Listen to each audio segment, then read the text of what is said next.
ओ madam, हाँ madam काजल वाली मुझे ना समझने वाली. સમજવાની જરૂર નથી. તારી હરકતો ઉપરથી ખબર પડે છે કે તું મવાલી જ છે. હો એવું છે એમ ને? પણ ગમે એવો છું, તમારા પર આ દિલ આવી ગયું છે. હું તને ઓળખું છું. એટલે જો હું તમને ઓળખતો હોય, તમે મને ઓળખતા હોય તો જ આ કામ થઈ શકે, બાકી ના થઈ શકે. તો મને ખબર પડે કે મારે કઈ ગાળ દેવી, મારે તારી સાથે કેવી રીતે બિહેવ કરવો. હા, જો હું તમારી ગાળ ખાવા માટે અહીંયા નથી ઊભો, પણ તમારી સાથે પ્રેમ કરવા માટે ઊભો છું. બસ આવો. Mind your language, okay? સંભાળીને વાત કરજે. જો હું વાત જ શું કામ કરું છું તારી સાથે? હું તને ઓળખતી નથી. મતલબ અરે આમાં ઓળખવાનું શું હોય? આપણે વાતો કરીશું, સાથે ફરવા જઈશું, ધીમે ધીમે ઓળખાણ તો ઓટોમેટિકલી થઈ જશે ને.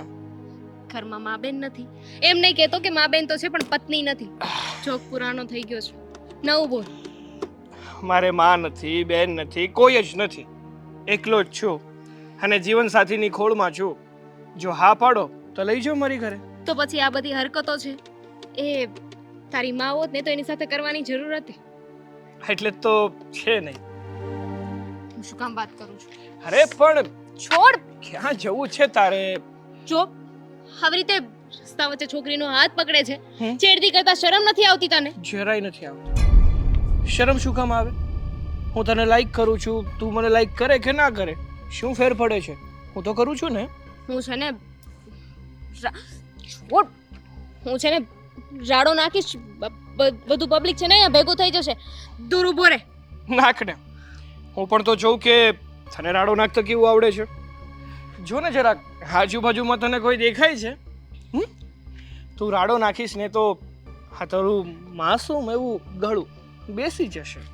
એના કરતાં રહેવા દે ને. છોડ. આમ જો. છોડ. જો દૂર રહેજે. કોઈ છે? હું છે ને બધાને અહીંયા બોલાવીશ અને બધાને ભેગા કરી દઈશ. હું પોલીસ સ્ટેશને જઈશ ને તારા વિરુદ્ધ કમ્પ્લેન લખાવીશ. મારા પર હાથ ઉપાડ્યો છે? મારા પર? આજ સુધી કોઈની હિંમત નથી થઈ કે મારી સામે આંગળી પણ ચીંધીને જાય. હરકતો એવી હોય ને તો લાફો શું બધાનો માર પણ ખાવો પડે. મારી હરકત હે? છોડો મને. મેં કર્યું શું છે હજુ તો? હજી છે ને મેં કંઈ જ નથી કર્યું. અને તું મારી હરકતો ખરાબ કહી છે? છોડ મને. એક પ્રેમી પોતાની પ્રેમિકાને શું પ્રેમ પણ ના કરી શકે? પ્રેમ? આ કોઈ તારો પ્રેમ નથી. હેવાનિયત છે, હેવાનિયત. જાન ના પહેચાન આવી રીતે. છી. જો હું બીજી વાર હાથ ઉપાડું એનાથી બેટર છે કે તું તારી હાથમાં રહે. અને હવે મારો રસ્તો નહીં રોકતો.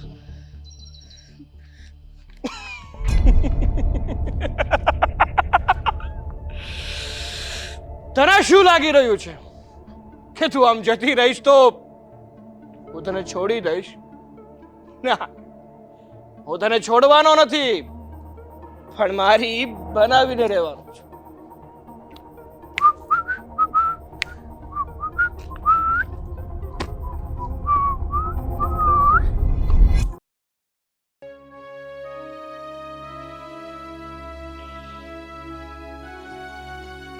મમ્મીજી, આ તમારી મોડી ચા. આ મંગળસૂત્ર ક્યાં ગયું? છોડો ને, પડ્યું હશે ક્યાંક. સાચું બોલો. છોડો ને મમ્મીજી, પડ્યું હશે ક્યાંક. તમે ચા પીવો, ઠંડી થઈ જશે. જુઓ, હા સોનાનું મંગળસૂત્ર છે. આમ તેમ તમે મૂકો નહીં. એટલા બે જવાબદાર તો તમે છો નહીં. સાચું બોલો, ક્યાં ગયું? મમ્મીજી, કહ્યું તો ખરા, પડ્યું હશે ક્યાંક. તમારું વેચાઈ ગયું હશે. વેચાઈ ગયું એટલે આદિત્ય લઈ ગયો? ઘરે આવ્યા હતા, પૈસા માંગ્યા અને ના પાડીને તો દામિની બેનનું ગળું દબાવ્યું. અને કહ્યું કે જો મંગળસૂત્ર કાઢીને નહીં આપે તો આને મારી નાખીશ. ખરેખર આ છોકરાએ તો હેરાન કરી દીધા છે.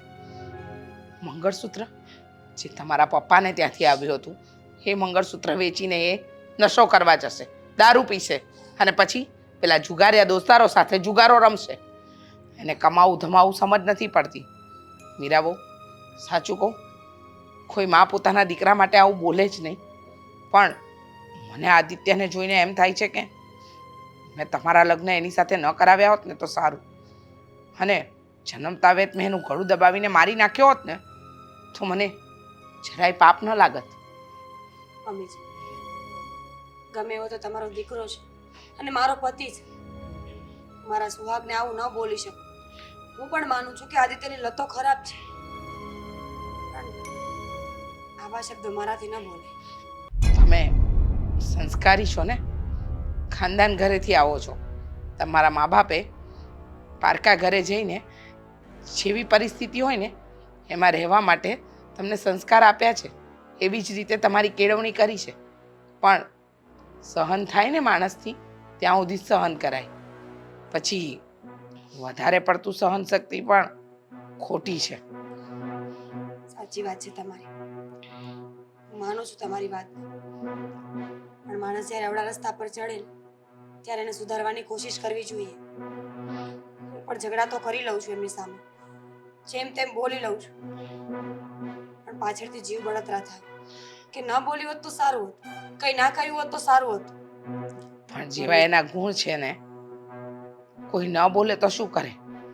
એ રોજ રોજ જે હરકતો કરી રહ્યો છે એ જોઈને મીરાબહુ, તમે નહીં, તમારી જગ્યાએ કોઈ બીજું હોય ને તો એ પણ આવવું જ કરે.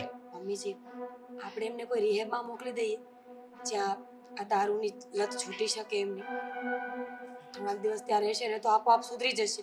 ત્યાં દારૂ મળશે નહીં, બહાર નીકળવા જ નહીં મળે તો કેવી રીતે પીશે?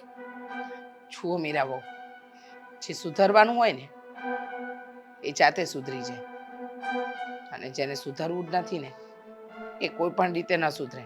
છતાંય તમને એમ લાગતું હોય કે આ રિહેબ સેન્ટરમાં એને મૂકવાથી એનું આ દારૂ, એની આ લત છૂટી શકે એમ છે, તો મૂકી જોઈએ.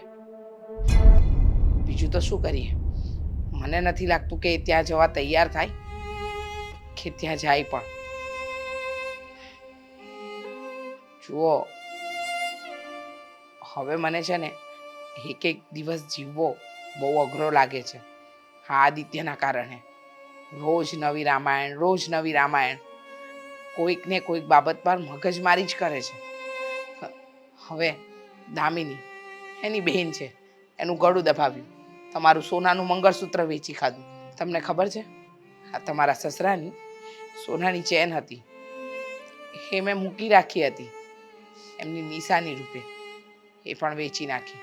અને મને તો એવા જવાબ આપે છે ને કે તમે તો રૂપિયા દબાવીને બેઠા છો, આ ઘર ચલાવવામાં તમને વાંધો નહીં આવે, પપ્પાનું પેન્શન આવે છે, એને કમાવા માટે કોઈ જવાબદારી લેવી જ નથી, એને માત્ર ને માત્ર રૂપિયા વાપરવા છે અને અય્યાસી કરી ખાવી છે.